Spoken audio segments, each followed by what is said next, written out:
astaamaha muujinaya in lagu ilaystay. Maanta waxaan ka hadlaynaa mowduuc muhiim ah oo aan rajeynay inaad wax badan ka faa'iidi doonto. Astaamahan waxay caddeynayaan in sixir, jin ama shayaatiin ama inay kuu adeeganayaan. Haddaba waxaa ugu horeeya in aad dareento kelinimo ama cidlo. Haddii aad si lama filaan u dareemayso cidlo, xitaa marka aad dadka la joogto, waxaa laga yaabaa in jin, sixir ama waxyaabaha lamida inay kuu adeeganayaan. hurdadaada inay xumaato, waliba riyooyin cabsi leh in ay kugu soo noqnoqdaan. haddii aad si joogto ah mar walba u daalan tahay, u hurdayso, hurdada waliba hurdo aad ku raaxaysanayso maaha, waa hurdo marka aad hurdo waxaad hurdaysaa adigoo daalan, waxaad soo kacaysaa sidoo kale adigoo daalan. hurdadaasna marka waxaa ku dheer mararka qaar riyooyinkaas maaha riyooyin farxadeed ee waxaad arkaysaa riyooyin cabsi ah. taasina waxay muujin kartaa in shaydaan ama waxyaabo kale inay kuu adeeganayaan. daal badan iyo jirkaaga inuu markaas daciif noqdo, inkastoo aadan qaban wax shaqo adag ah, haddana haddii aad dareemayso daal joogta adiga oon shaqo badan qaban, haddii jirkaaga uu daciif yahay, haddii adiga dhan tamar darro aad iska dareemayso mar walba, waxaa suuragal ah in iyo waxyaabo kale ay kuu adeeganayaan. dareen culays jirka ah in aad dareento, gaar ahaan culayskaasi waxaad ka dareemaysaa madaxa, waxaad ka dareemaysaa garbaha, waxaad ka dareemaysaa dhabarka. culayskaas in aad dareento, waliba culayskaasi miisaan gooni isagoon ku fulin, macnaha adigoo aan cayilin miisaankaagii hore uu yahay miisaankaagii, xataa marka qaar laga yaabo inaad caato sii noqotay, haddana garbihii, madaxii iyo dhabarkii inaad culays jirka ah inaad dareemayso, waxay ka mid tahay waxyaabaha muujin kara in iyo waxyaaba kale ay kuu adeeganayaan.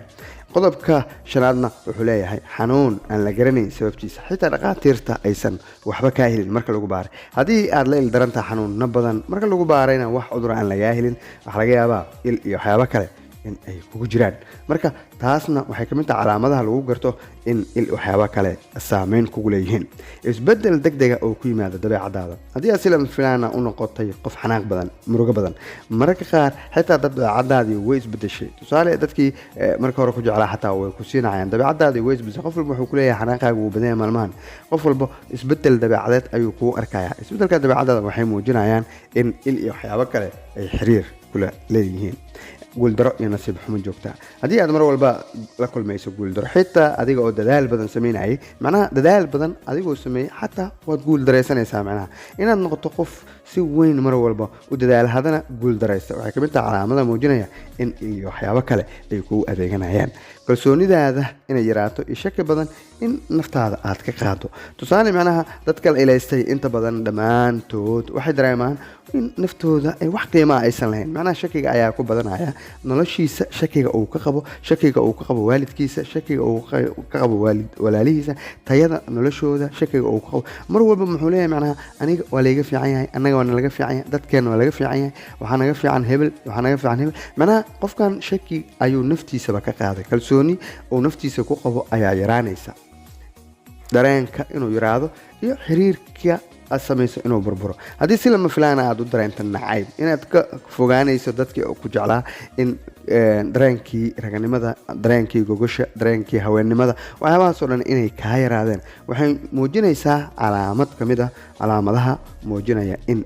sixir iyo waxyaabo kale inay kuu adeeganayaan. tusaale haddii aad guursato, guurkaaga waa burburaa, macnaha mar haddaad guursato wuu burbura, mid kale guursato wuu burburay. arrimahaasoo dhan waxay muujinayaan in iyo waxyaabo kale ay kuu adeeganayaan. cabsi aad u badan oo aan sabab lahayn, dadka inta badan la ilaysto waxay dareemaan cabsi joogta ah, xitaa haddii aysan jirin wax ay ka baqayaan. macnaha markaad weydiiso qofka dhacdo maxaa ka cabsanaysaa, ma yaqaano wuxuu ka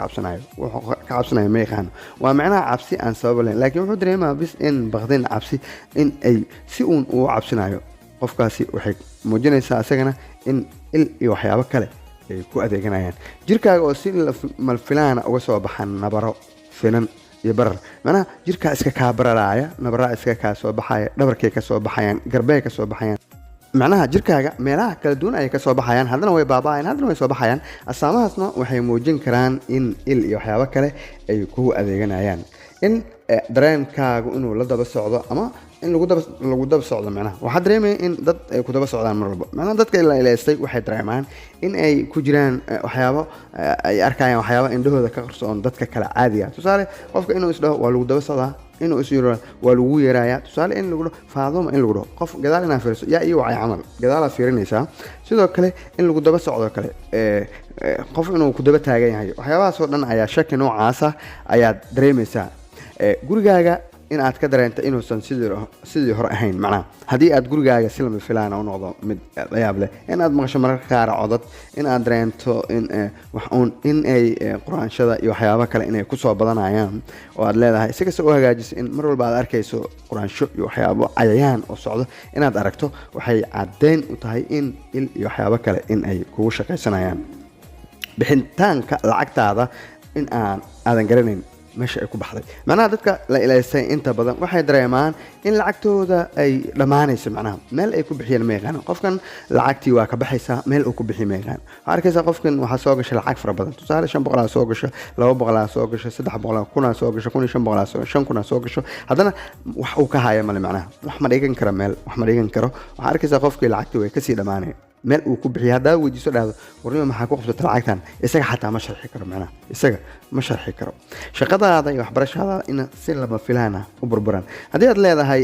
tahay qof dadaal badan macnaha qof dadaal badan ayaa tahay waxbarashadii way ka burburaysaa shaqadii way ka burburaysaa macnaha shaqadan waxa laga yaabaa in 2 sano 3 sano u dambeysay in 5 iyo ilaa 6 shaqo tusaalahan inaad tagto dhamaantoodna aad ka tagaysa waliba sabab la'aan macnaha waliba sabab la'aan marka dadka inta badan shaqooyinka ka taga waxay u badan tahay cilada ugu haysata inay tahay in il iyo waxyaabo kale in ay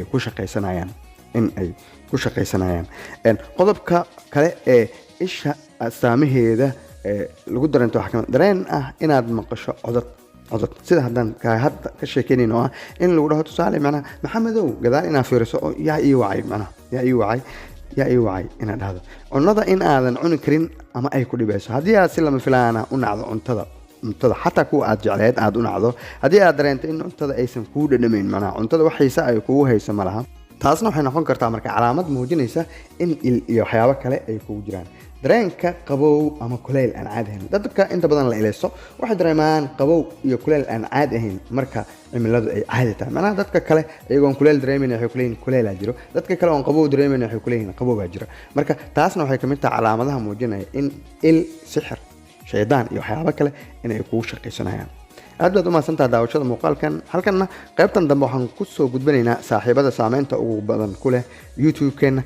like-ta ugu badan saara muuqaalada ugu badan daawaday sidoo kalena